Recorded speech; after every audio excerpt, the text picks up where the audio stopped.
Bonjour, donc c'est la communauté chrétienne du GLB Guédiawaye la bokk donc paroisse Saint-Abraham ak paroisse Jean-Paul II donc ñu daje woon fii ngir waxtaan par rapport ak arrestation arbitraire yi nga xam ne moom la ñu gis te ñu arrêté ci aussi suñu maire Ahmed Aïdara. Ahmed li mu doon def keroog noonu il avait l'habitude de le faire et je pense que le pape François waxoon na ko ne le bon berger doit sentir l'odeur de son troupeau. Donc Ahmed buy xëy di liggéey day dox di saafonteeg population ak dëkkandoo mi bu wàcc di liggéey aussi il fait la même chose. Actuellement nous demandons la libération de notre maire parce qu'il a entamé des travaux commencé na di liggéey te war na ko mën a yeggali rawatina nawet baa ngi nii di ñëw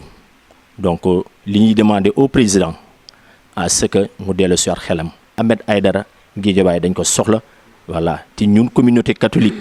bu Saint-Abraham ak bu Jean-Paul II ñu ngi ci ginnaawam saa su ne comme ñu ñuy doog a door duñ ko mës a fàtte ginnaaw te duñ ko mës a bàyyi. man li ma bëggoon wax rek mooy Macky Sall ñun ñoo ko faloon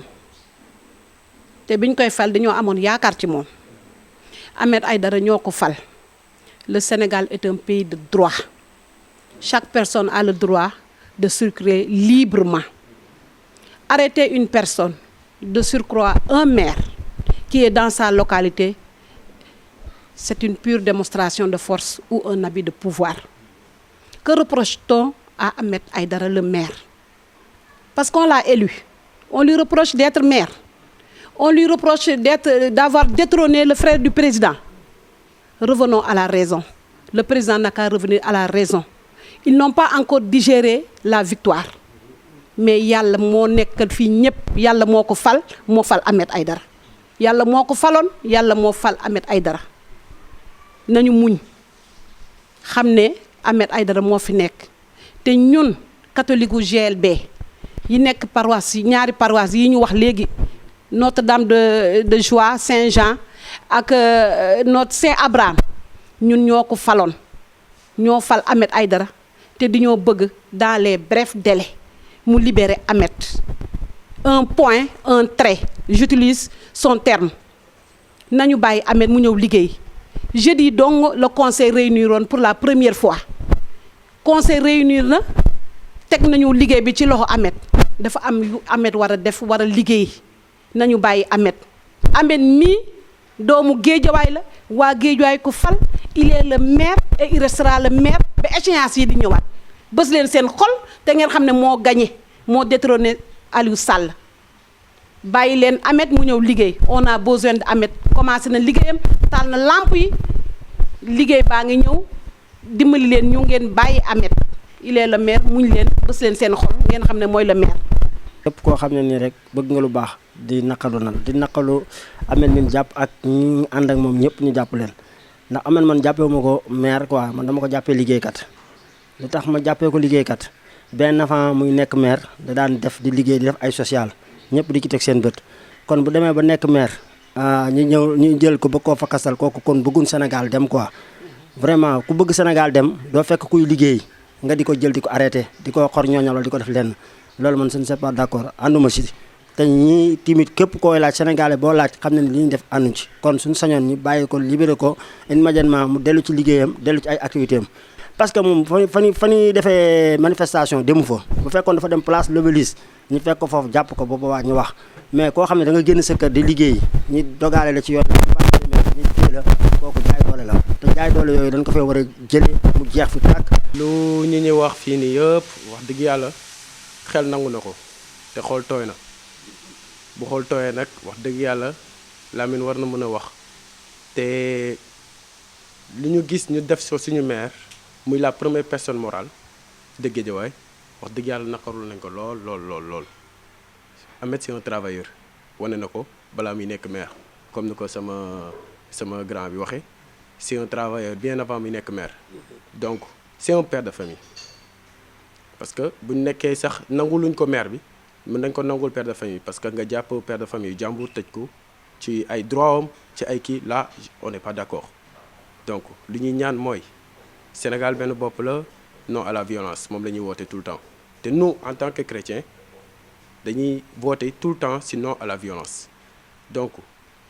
on n'a qu'à le laisser travailler. Il a des projets il a des projets et nous le savons donc nous sommes derrière lui di ko jàppale. Macky ñu ñoo ko faloon jaayul doole faluñu ko ndax lenn parce que dañu amoon yaakaar ci moom ni ñu amoon yaakaar ci moom noonu lañu amee yaakaar ci Ameth am nañ yaakaar ci moom te wax dëgg yàlla ànd nañ pare nañ pour ànd gunge ko ci li ñu yaakaar ci moom. Il est le maire actuellement nañ ko bàyyi mu liggéey ba keneen di ñëwaat mais actuellement c'est Ameth le maire nañ ko nangul ñu ànd jàppale ko parce que yi fi xew bari na Guédiawaye lieu la boo xamante ne il y a beaucoup de travail il y a beaucoup de travail à faire ici donc les 2 jours ou les benn jour bu ñu koy tëj rek mën nañu yàqal lu bari on a du travail à faire donc lu ñuy ñaan yàlla mooy ñu delloo si waat seen xel ñuy appeler non à la violence te ñu bàyyi ñu liggéey. GLB rawatina catholique yi nekk GLB di sàkku pour ñu génne Ahmed Aïdara parce que Ahmed Aïdara ku ko xam-xam ne ambianceur la te xaritu xale yi la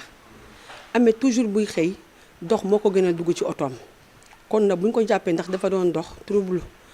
kii ñoom dañuy kii parce que Ahmed dafay dox toujours buy xëy rawatina keroog ba muy jox jeune catholique yi seen t-shirt yi ba mu paree dafa dox ñibbi Ahmed loolu la xam boo gisee jeune Guédiawaye yi fal Ahmed dafa yàgg di ànd ak jeune Guédiawaye yi di football yi di créer lu ne ak jeunes yi nañu bàyyi nit ki mu wàcc mu génn liggéeyam Ahmed dafa yor famille ñaari famille la yor famille yu Guédiawaye ak famille yu këram kon nag nañ ko bàyyi mu génn liggéeyam bu ñu xeeb liñ ko fan yi ñu ko tëj ci kaso bi daf ko yàqal lu bëri parce que Ahmed ay projet ma ngi nii taxaw Ahmed toujours boo ko fekkee ci mairie ba sax day génn taxaw di wax ak xale yi il a l'habitude de faire ça parce que boo leen xoolee ne dafa doon dox ngeen jàpp ko bu fekkoon ne place de l'Obélisque la sax ñu mun a wax mais kii nekk ci goo xam ngeen jàpp ko wax dëgg yàlla tamit ban Sénégal lañ ne nañu waxante dëgg tamit nañu nangu ndogalu yàlla ne xam ne Ahmed jeune Guédiawaye ñoo ko fal teg ko fi nañu bàyyi Ahmed mu liggéey ak jeunes yi. donc Vincent li mu wax kenn mënu ci teg dara man daal li ma siy teg mooy ñëpp jël seen chapelet seen catholique musulman ñu ñaan ndax borom bi loo ko ñaan rek mu may la ko ñaan jàmm la ñu soxla Sénégal am jàmm jeunesse bi ñun ñi nga xam ne mag lañu 3e âge ñu ñaanal jeunesse bi aussi ñoom tamit lu ñu bëgg rek yàlla may leen ko dans la paix.